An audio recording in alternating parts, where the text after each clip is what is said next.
So governments can't secure their data currently. They get hacked constantly, and these hacked materials end up could end up in the hands of criminals, and you could get like a rank order list of who holds how many, I don't know, dollars or crypto or whatever assets, and this was actually the case in the 90s. I don't know, in Slovakia or in Russia or something. You get actually like organized crime. They knew how much you have in the bank. So, and this might get, and they might be bothering you. So I think we will get back like into this kind of future, sadly, with more and more hacks and the government legacy infrastructure being more vulnerable to it over time. Even today. So the privacy is very important. So privacy over KYC, it's like one of the like kind of moral flippening or something.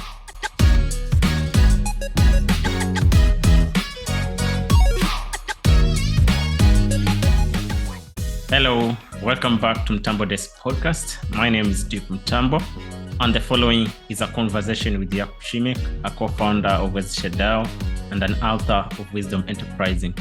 In today's episode, I'll be talking with Jakub Simek about his article, Crypto is for Power Users and the Powerless, under the second season of Daily Balajisms series. And now, dear friends, here is Jakub Simek.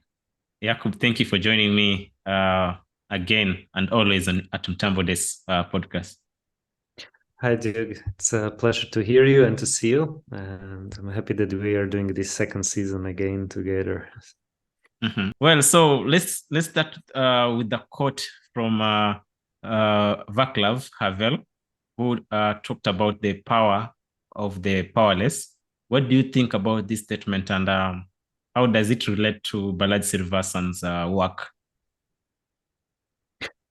Yeah, so like I mentioned Václav Havel, who wrote an essay about like a green grocer, like a person selling some vegetables, who put a sign in his shop saying "Workers of the world unite," and thus he falsified his preferences, meaning like he wasn't like pro-socialism or pro-communism, but he was doing like what everybody was doing. If you didn't have that sign, it was like 1st of May or some kind of celebration, and you needed to to show that the allegiance to the powers of the day in Czechoslovakia.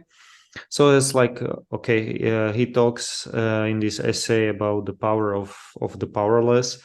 It's a couple of decades ago. And then there is Zizek, like a more recent philosopher, he like more on the left or the classical left, but he was also a dissident during the communist times in the former Yugoslavia.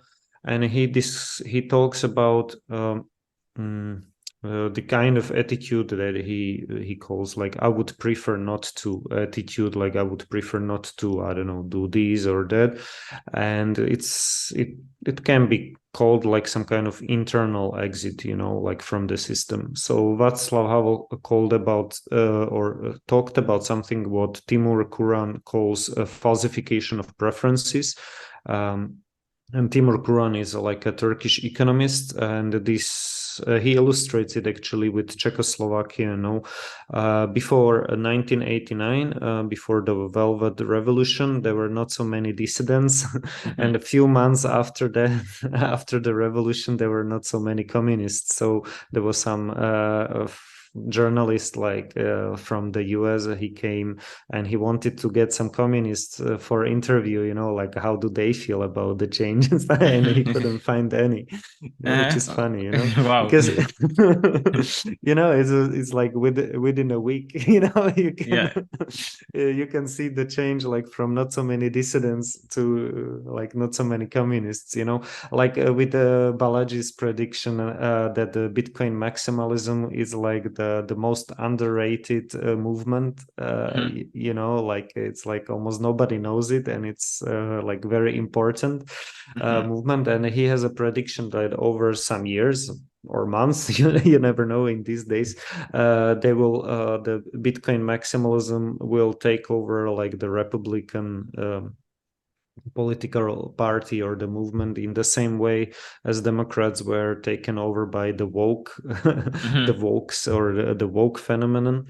Yeah. And both of these, like the Bitcoin maximalists and the wokes, they operate on a network and not on a state. So they're like fundamentally like a network driven ideologies.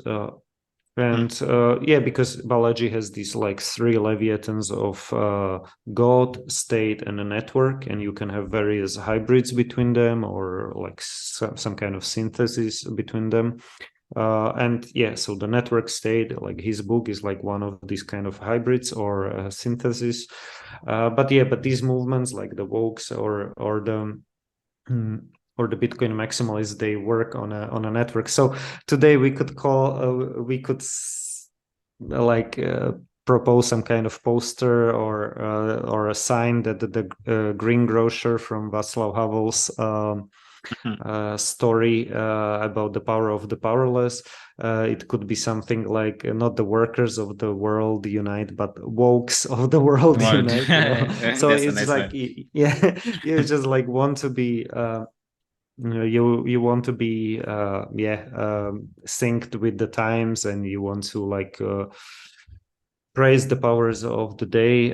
So you know, it's like all these like ESG phenomena, or these like diversity, equity, and inclusion kind of initiatives. Like there is some good to it, and I'm not totally opposed to ESG, because I think it's in its core, it's like a protopian movement, not a dystopian or utopian.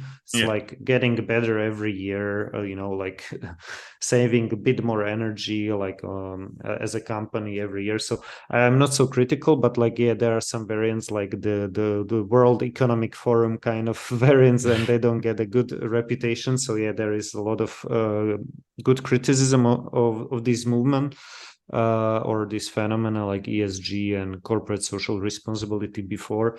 So ESG stands for like ecological governance, and so ecological, social, and governance risk kind of management issues.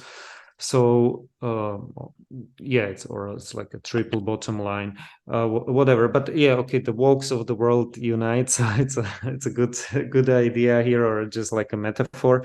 Yeah, and so this is like where you totally like falsify your preferences if you don't believe in what you're saying, but you kind of want to be the cool kid. You want to you want to please the authorities or the elites of today, or the establishment. So you do something like this, like wokes of the world unite. So, and then another level is like some kind of like internal exit. So you would like kind of not do it. You know, it's just like I would prefer not to put any sign into my shop window, and just like I don't know, just like not. I would prefer not to virtue signal, like you know, and just like I'm living my life. I don't care about this movement, that I'm not gonna do anything.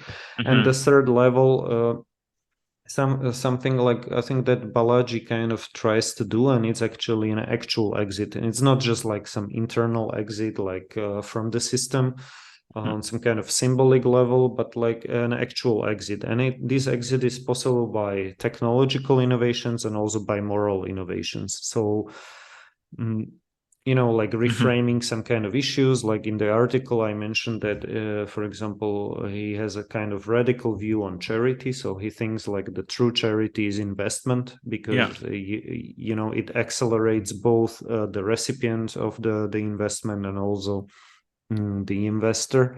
And like the classical charity decelerates, because you know, it's often just like some kind of symbolic donations, because if you really almost no one like really wants to give like half of their wealth to some random person, you know, because it would like kind of destroy their wealth, no, not destroy, but halve their wealth. But it might also, like, the other person might not be used to handling such big amounts of money, and they might not like progress. And there is not much upside, but with investment there is a lot of upside. So like Balaji talks about Peter Thiel investing in Mark Zuckerberg in Facebook, and so both get richer, but Mark Zuckerberg actually got much more richer than Peter Thiel. So it's an interesting kind of explanation or example of this phenomena.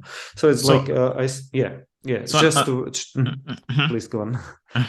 Okay, I just wanted to just say on the actual exit. Another example could be like creating off ramps for both the counter elites and the powerless of the world, including those fleeing, for example, persecution, or using cryptos in places like Venezuela or Lebanon to make ends meet, right? Yeah, I mean, so it's kind of like the proposition is that the crypto is very early. It's like the internet in 2000, in the year 2000. So it's mostly used by the power users, like people who want to send, I don't know, 1,000 transactions immediately. Like let's say 1,000 transactions and $10 each, and they're like very international. So it's like to the 1,000, I don't know, some kind of like crypto tasking jobs across the globe. And the traditional banking is not set up for this. So like crypto is very good, like Bitcoin bounties. And Balaji actually had a company around it, earn.com, and he sold it to Coinbase. Amjad Masad also discusses this idea of like bounties, Replit bounties. So I think this is like the jobs of the future, and we discussed it also on this podcast in the first season, that privacy over KYC or pseudonymous economy, like how important this is, and like with small amounts, it's even like kind of obvious, like it's the traditional banking can't just handle these like, let's say, 1,000 payments of $10 to, I don't know, people in 100 countries, like scattered around 100 countries. So crypto is very good for this. Bitcoin Lightning is very good for this, and there are some new kind of research papers and evidence that Bitcoin Lightning, like the layer 2 of Bitcoin, is like 1,000,000 times more efficient than the traditional banking, and even Bitcoin itself, it's maybe 50 times more efficient or 52 times more efficient than the traditional banking network, if you count not just the Visa paying things, but like all the legacy infrastructure, all the ATMs, the cash handling, the bank tellers. So and Balaji talks about this, like this idea of like there is some kind of metaphor, I don't remember from baseball or something, but he's like, you have to make your moral argument like very clear, and move the ball, I think on a 100-yard line. I don't understand this metaphor, but that's how he calls. I mean, he talks about it. But the idea is like, if they hit you with KYC, you should hit them back with actually privacy over KYC. So governments can't secure their data currently. They get hacked constantly. And these hacked materials end up could end up in the hands of criminals, and you could get like a rank order list of who holds how many, I don't know, dollars or crypto or whatever assets, and this was actually the case in the 90s. I don't know, in Slovakia or in Russia or something. You get actually like organized crime. They knew how much you have in the bank. So, and this might get, and they might be bothering you. So I think we will get back like into this kind of future, sadly, with more and more hacks, and the government legacy infrastructure being more vulnerable to it over time.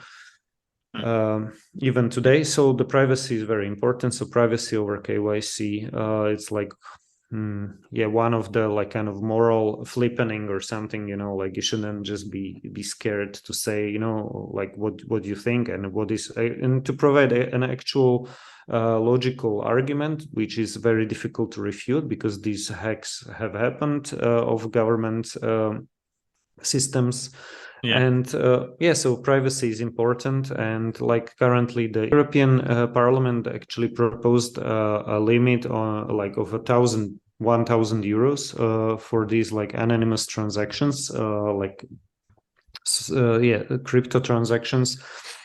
And I mean, it's just like kind of ridiculously low amount, and it would affect like the whole Web3 NFTs and so on. And like and doing this just for like because of KYC, know your customers, like AML, anti-money laundering.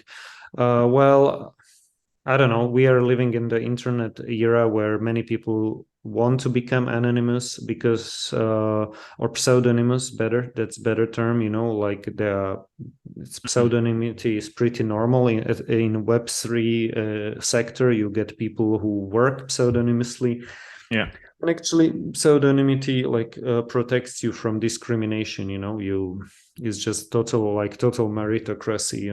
Like you can be a woman, you can be I don't know from which country, you can be old person, but it's all about like if you can deliver the work. And so pseudonymous economy and privacy is like these are like these moral flippening or moral kind of innovations, and the one commandments as Balaji calls them, that are important. So like one like how you get progress basically is like with moral innovations underpinned by technological innovations, because without blockchains, without Web3, we wouldn't even have this idea of exit. So like Václav Havel or Zizek, they wrote before Satoshi came up with Bitcoin, and before all these crypto kind of ideals and ideas and actually real technologies were available. And so now we have like the possibility of real exit, and it's still very early. So therefore, like Balaji talks about like the power users and the powerless, but it's like a very dynamic system, and you can become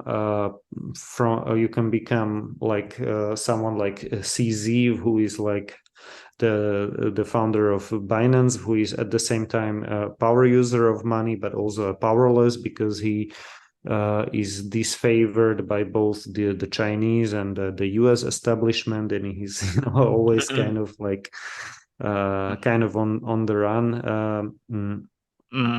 metaphorically Yeah. at least.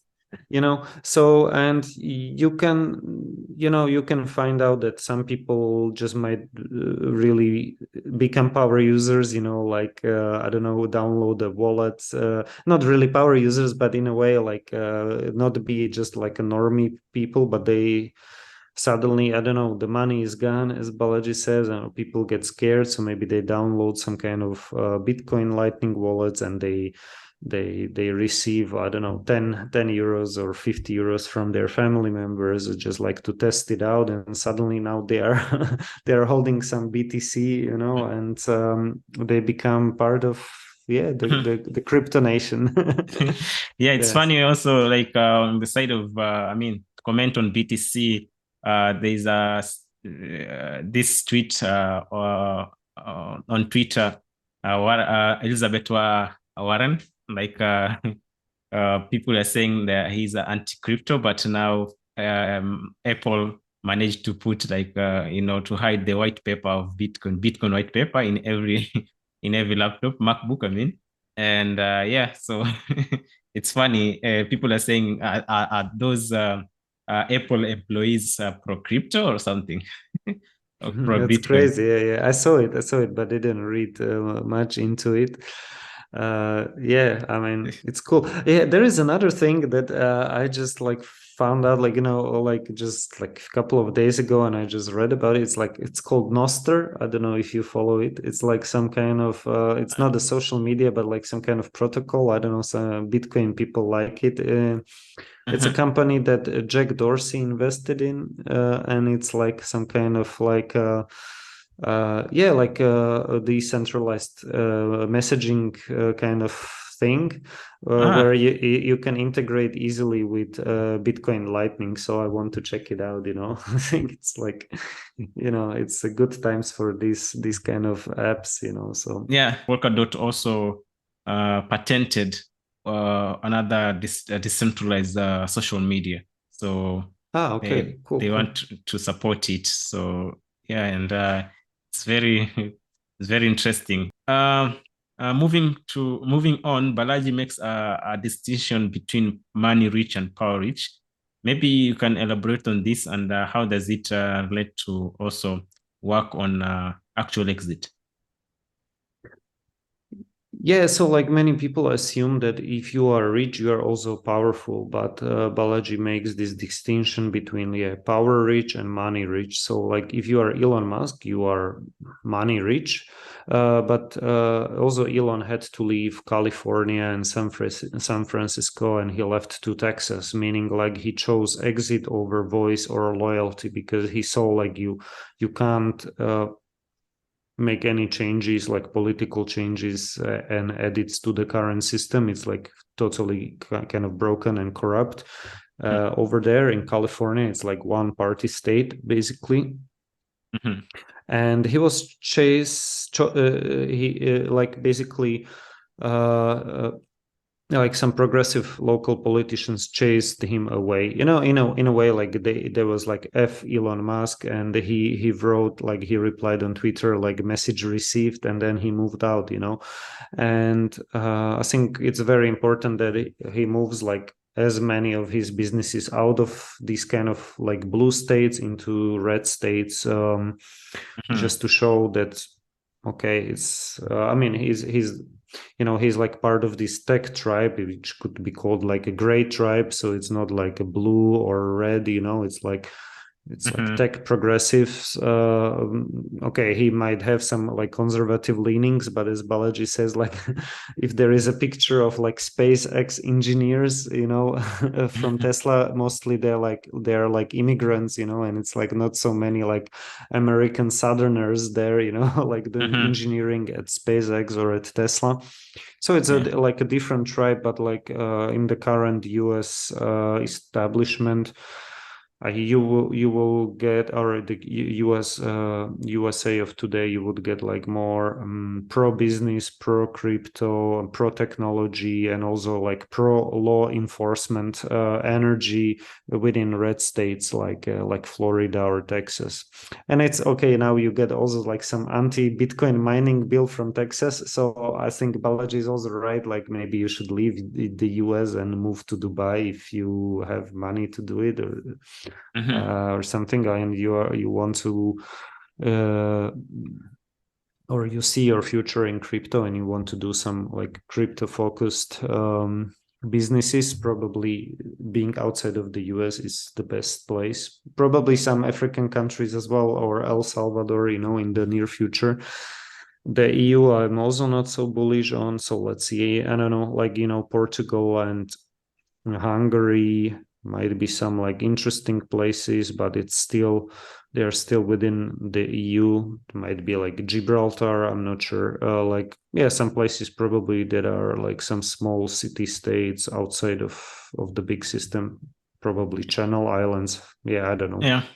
Yeah, but I Mm. see also like people are shifting more into Hong Kong right now. It's Yeah, more that's favorable. interesting. Yeah, actually, I might explore it as well. I mean, not moving to Hong Kong, but like if you can get some, yeah, like some banking services or something like that. I don't know, it's just like a regular person, Mm-hmm. if or probably it's like those crypto companies, they also open some kind of Hong Kong bank, Mm-hmm. banking services. So if you buy crypto, it gets rerouted through Hong Kong, probably. I don't Yeah, know. maybe. Yeah, let's see. Yeah. So you don't, yeah. But there are some people who are saying like yeah, this Bitcoin thing might be China might had it's a strategy, for them. Initially they were the biggest mine of Bitcoin, or crypto in general, but they decided to shut it down, and So for someone was saying like right now you think the US fighting it. So it's like they wanted maybe play say for example US and make them like uh,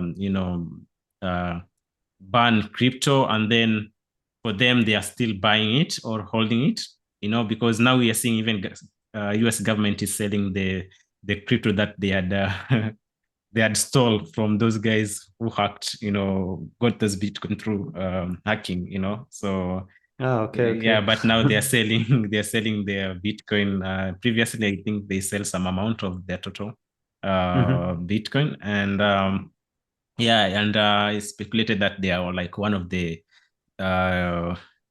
the biggest holders in crypto. I mean Bitcoin, not crypto, but Bitcoin.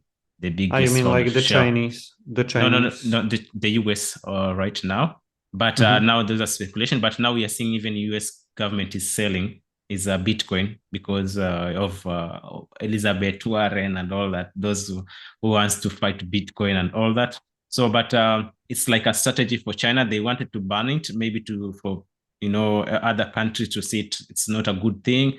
But still, they are the biggest holder of Bitcoin. So when the US ban it completely and they decide to not to support it, people are speculating that China might come back again and allow mining and all that. Yeah, it could be, or just like they leave it for Hong Kong, just like it's like not the mainland China, but they have it like on an arm's length, or like somewhere like in Hong Kong. Yeah, I mean it could be, but it's at the end of the day, it's like fighting email as a protocol. Yeah, So I don't know, is email a Chinese thing or the US thing or a global thing? It's a global thing. It's an address. It's you check. It's like something, name, surname at some domain.com or something. And yeah, it's doesn't look Chinese, doesn't look Russian, doesn't look American. It's like post-American. It's like, so the crypto is to the US what America once was to Europe, says Balaji. So it's, internet is the post-American world. It's like the next frontier. yeah, And so and it's not anti-American. And so if yeah, Hong Kong embraces Bitcoin, or if United Arab Emirates embrace crypto, and some other places, it will be a tough fight, because the US might pull like all its strength, like all the financial muscle they have, like what they did like previously with all the sanctions and stuff. So they might do it. But our thesis, also from the previous discussion here on this podcast, is that and also Balaji's thesis is that if the Chinese were not able to destroy Bitcoin, probably the US also won't be able to yeah, do it. But it might be a tough fight, because they might they might do this restrict act. They might really yeah, scare the normies, yeah, but and they've been doing it for a long time with this, like how Bitcoin is not ecological. But if you look at the facts again, if you look at the new information, new research, then you find that okay, the Bitcoin is like 52 times more yeah, ecological than the regular traditional finance or traditional banking, because of all these ATMs, cash handling, all yeah, the workforce. And if you consider even the whole system, like the fiat money is backed by men with guns, so all the hmm, military thing, it's not so ecological, bombing yeah, other countries to nothing. It's not into pieces. It's not ecological. yeah, Yeah, so like, but if you then go like on a layer two, if you consider Bitcoin Lightning, as we discussed, it's like a million times more ecological than traditional banking. So you always have to like do the moral critique. You have to come up with the moral innovation, and do the crypto history, and also like to know the history of your field of your innovation. So of the field where you want to make the technological innovation or the moral innovation. You know, winners write history, but as Balaji says, you need to write history to be a winner. You know, so you need to know all the cases where the traditional banks failed miserably, repeatedly. Just discussing Hong Kong, so it's the HCBC. What's the name of the bank? Like Hong Kong, something British, HSBC. Yeah, HSBC, it could be. Yeah, they have a history of money laundering, for example. So yeah. you know, like a repeat offenders, but not just them. Like Deutsche Bank has the history, Danske Yeah. Bank has the history, and many others. So Yeah. yeah. Yeah, but I think it will be a stupid mistake that the US will do to ban, for example, Bitcoin, because it's not about Bitcoin, it's about the technology, you know. So if you will not be able to support the technology, and this is the next thing, big thing, the world is shifting, you know, people are becoming more decentralized. They want to have their privacy, you know, they want a government or a governance where nobody is, you know, censoring them and all that. So yeah, like this is the future, and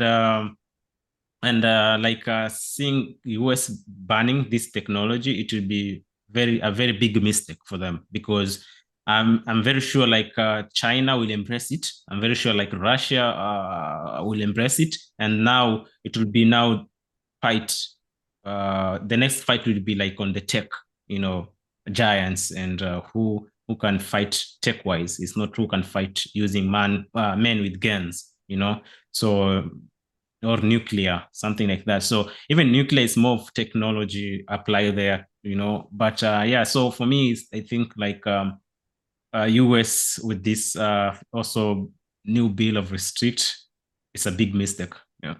The restrict act. It's, I mean, it hasn't passed yet, but if it passes, then actually the US becomes kind of like even scarier place than China in this kind of Yeah. like digital authoritarianism kind of But it's aspect. ridiculous because these are the pioneer or people who are pushing for democracy for several years, you know.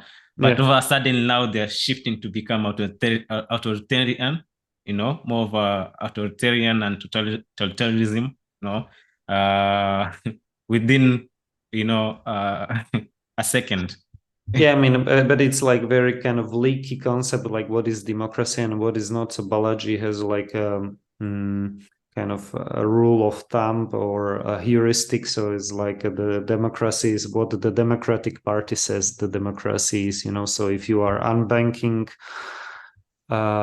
Canadian truckers, you know, as okay, it's Canada, it's not the US, but it's like very close psychologically or ideologically to the US establishment. So if Trudeau is like unbanking and freezing assets of Canadian truckers who are protesting COVID restrictions, this is still democracy. But I don't know if you know, I don't know, Hungary or some other place that does something that is like kind of I don't know why they do it, but I don't know, they try to kind of signal to Republicans, and they're like fighting some kind of cultural war issue of the day. Very yeah, relatively mildly compared to, let's say, some other countries, definitely compared to Saudi Arabia or something, you know. It's just like Hungary is like, I discussed it like many times, that they are much more liberal if you look at their laws than Slovakia, but somehow they get much worse reputation than Slovakia, because it's all about this kind of signaling, but people don't care about the underlying reality often in the media, you know. So yeah, I mean, democracy is what the Democratic Party says democracy is. So if you get put into jail for 20 years and all your property is like taken away just because you access some, I don't know, stupid TikTok dance videos on a VPN, then yeah, I mean, it's worse than China, I guess. Yeah, Yeah, it's yeah. very worse than China. And Yeah, and also, let's see how it plays out. I think they will like use every kind of tool they have to kind of attack Bitcoin, but it's like, it's or crypto in general, or but it's like many Democrats also like crypto. Many libertarians or leftists like crypto as well. So yeah, it's a yeah, different but it's the different kind of political division than left and right. It's more like the libertarian versus authoritarian axis, what Balaji also says. So the axis is shifting like 90 degrees, like, so it's not left and right, but it's like authoritarian versus libertarians, either left or right libertarians. mhm, And yeah, so it's like the dollar versus Bitcoin, or the state versus the network kind of thing. mhm. Yeah, it's true. But yeah, I'm seeing. I don't see if people will succeed fighting Bitcoin or say crypto, because I'm just comparing it with the innovation of internet in the late 1990s or 2000. Like this company, say parcel company, they didn't like it. When Gmail was introduced, they're saying, no, this thing cannot work. We are used to delivering physically, bring it to your doorsteps, and email cannot do that. This is just scams. But with time, what happened is all those companies died, because they had fixed mindset, not growth mindset, and they didn't want to embrace, and they were the big boys at that time. They're controlling the market. But if the time comes, you can't stop it. It's like the idea whose time has come. You cannot stop an idea whose time has come. Yeah. Yeah, it's like the new blue jeans is the orange coin, so the Mm-hmm. orange coin is the new blue jeans, as Balaji says. So it's like yeah. I mean, imagine like all these young people, I don't know, wearing blue jeans. So they already got the blue jeans. It was like in the Soviet era. Like blue jeans was like the symbol of freedom, and it was very difficult to get. Actually, it was really expensive. So Mm-hmm. that's also the point. And I think like, I don't know, the US establishment, they're doing like stupid shit basically, because Mm-hmm. they're raising rates and also printing money at the same time, amidst this kind of like crazy bank crisis, like financial crisis 2.0, with the digital bank runs, and they It's were like they're attacking. doing the quantitative tightening and quantitative easing at the same time. Yeah, kind of. Yeah, kind of. Yeah. Like, yeah, fighting inflation, but also printing money. And I think that they don't even need to fight inflation. Inflation at this point, it was caused by some external factors, like supply chain disruptions because of the war and COVID and etc. Hmm. But yeah, but they are doing this at like this kind of silly, stupid moves, and also the whole banking crisis of the last month of March 2023 kind of started with the crypto or technologically forward-looking bank, like the Silvergate, and also the Signature. They destroyed Signature for apparently no reason, like it wasn't even insolvent. But with Silvergate, like the Senator Karen, Elizabeth Warren, was like dancing on their grave and being happy, like that the bank has fallen, which is like it's not a first world behavior, if I may say. It's like really from, yeah, Mm-hmm. it's like, the Latin America used to be like this, like with this level of populism, and I think now it's kind of flipped. So the US is like the Latin America, and let's say El Salvador is becoming like, with like very pro business, pro crypto Yeah, actually, on kind El of places. Salvador, Yeah. El Salvador now, it's like people are saying it's the safest place to be. Previously, it was being pushed or condemned, or by US for having like too many criminals and all. And actually, right now, like Nayib Bukele, he has fought that, all the prisoners, and I mean all the criminals. And even right now, ironically, US government is trying to fight, Naib Bukele because they are saying like they are handling those criminals in a bad way, so but it comes to understanding now like these criminals are also funded somehow with the US, uh at least Loki. like probably through because of the demand for drugs, and it's like, yeah, I mean, it's a kind of like more complex and complicated point, and of course he might not get all the things right like over there, but definitely him accepting Bitcoin, and also how he did it with like kind of mandating Bitcoin. Not everybody will agree with this, but at least it's something like very innovative. It's like innovative place, and it has the feeling of like a pro law enforcement, pro business, pro crypto kind of place, pro tech Freedom. talent, and he put like zero tax on technological innovation. So he's like very kind of agile, kind of like a startup president, like a CEO president, which is, yeah, it's very interesting. But the US, instead of buying Bitcoin, now they're selling it, so like Yeah. they try to do all the stupid shenanigans, like and the interesting kind of thing is like they're doing all these like half measures, like because they can't be as ruthless as China, or at least it's difficult for them because they have like still some kind of free press or citizen journalists, at least, Yeah. like, the Twitter is kind of like being a freer place thanks to Elon. And the downstream media, as Balaji calls them, they don't have such big influence as they used to have. So even if the narrative there is kind of captured like by the old establishment, they don't wield such a like narrative power as they did before. So, but like, yeah, selling Bitcoin, like doing all this kind of like going after Coinbase, going after like Kraken, not allowing Custodia Bank, and I think Kraken Bank.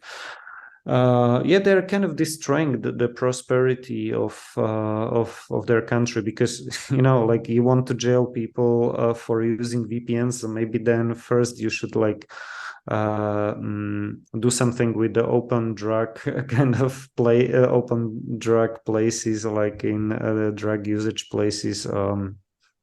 Open drug scenes, is it called, like in San Francisco and some other cities where like people are being robbed and stabbed in a broad daylight, even in expensive districts, so it's not even in some bad places. So if you can't do just like the basic law and order, probably you shouldn't be chasing people who will watch TikTok dance videos with VPN, So, but it's really interesting that we are even discussing this stuff, like 10 years ago, it would be like, many people were critical of the US because of, I don't know, the Iraq and Afghanistan wars and this and that. But like discussing this kind of like the possibility of de-dollarization, of hyperinflation, or and yeah, it's kind of sad. But the positive thing is like we are discussing post-American world, like we are not anti-American, but we are discussing the Bitcoin and crypto as the next frontier, as being more Western and more American than the USA of today. So yeah, it's true.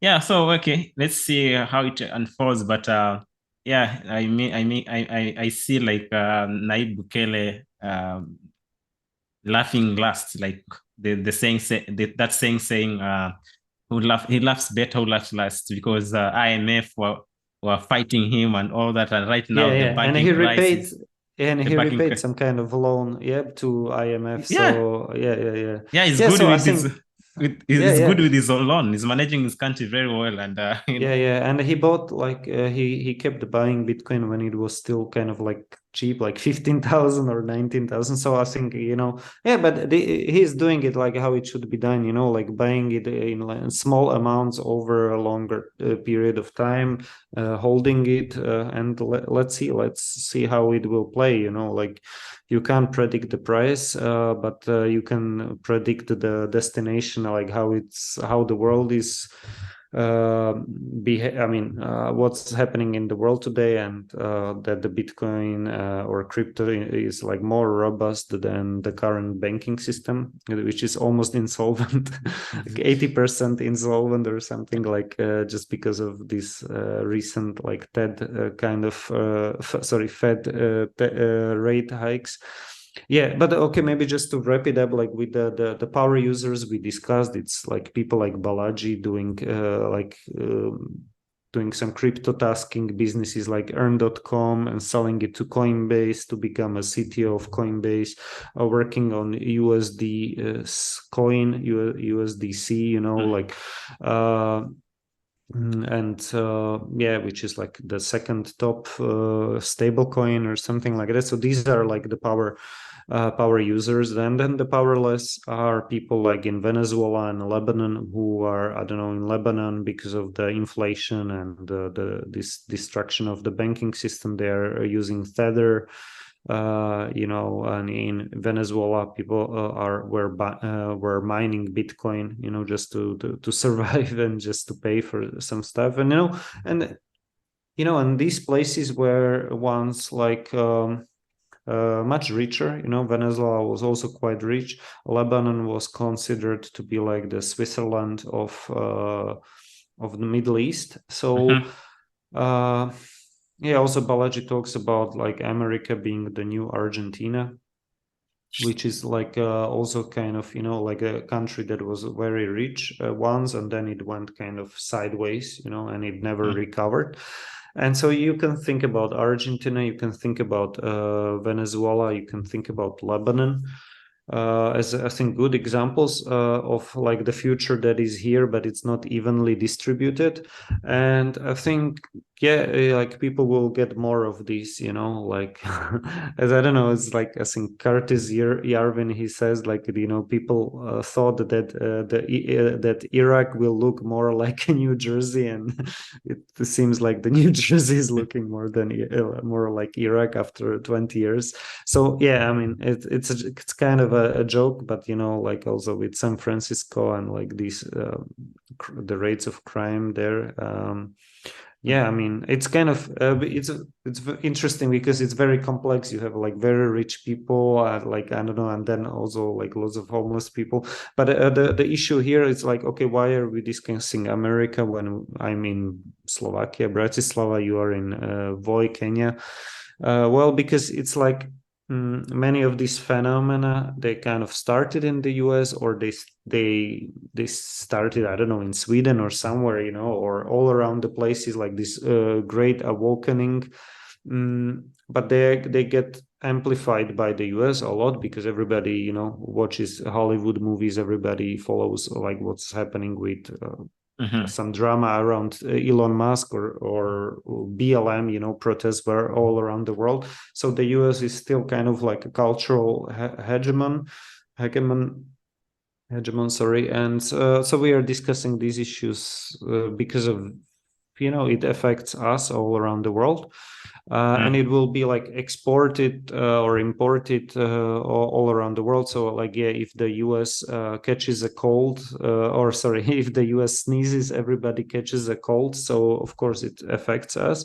But yeah, as Balaji says, he's not like anti-American. I mean, he's American himself, living in Singapore, but he is like post-American, like the internet is post-American and crypto is post-American, meaning like it's more Western than the West currently. It's like the torchbearer of all those Western ideals of freedom, pro-business, pro-democracy, pro-civil liberties.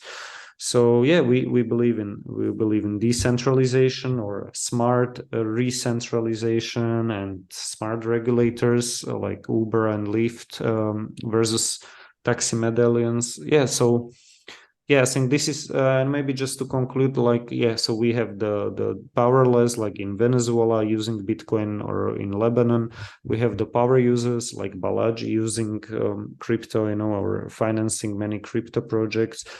And then we have the middle, like the normies, and I think they're for a rude awakening, and many of them, I guess, also like got awoke or awoken or got awake.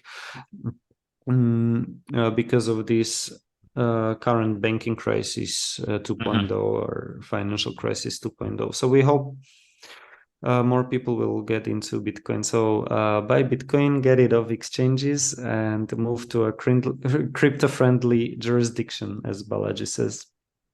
Wow, that's a great wrap-up, Jakub. Thank you for joining me again at Mtambo Desk. It's a pleasure to have you here. Yeah, thank you, Duke. It was a great conversation. Take care. Take care too, and have a nice weekend. Well, that brings us to the end of this episode. If you enjoyed listening to Mtambo Desk podcast, don't forget to subscribe, give this episode a thumbs up, and be sure to come back next week for another episode. Until then, this is Duke Mtambo, and don't forget to do good always.